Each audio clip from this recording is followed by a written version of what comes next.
Hi, I'm Jer. Welcome to Kill-Divill, where we focus on rum and cocktails. Today we are going to make the Far North Spirits version of the Jamaican Mule, which they call the Stormin Nordic.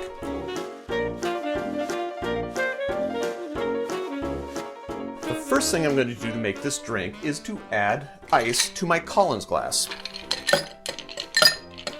I'm just going to fill it up, maybe five ice cubes.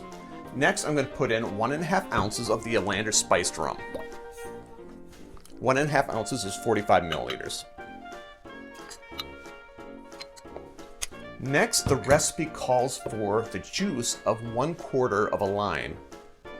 How much juice is that? Depends on the juiciness of your lime and the size of your lime.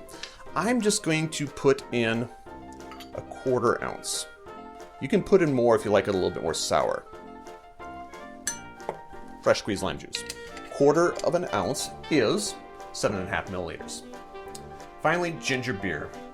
I'm going to put in, or I'm going to use, Trader Joe's brewed ginger beer. You can use any variety that you like. The recipe calls for 3 ounces, and normally I just top this off, but because I'm making the official recipe, I'm going to measure it out.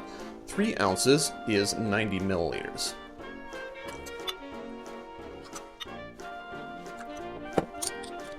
Finally, the bitters. The recipe calls for 3 drops of Jamaican or habanero bitters. I have Jamaican, so I'm going to use that. Brand is not specified, so use what's available to you. 1, 2, 3. Doesn't seem like very much, but that's what the recipe calls for. That's what I'm going to do. Pop in my straw, maybe give it a little mix as I do that. And that's it, no garnish. Stormin Nordic. Drink with good spirits.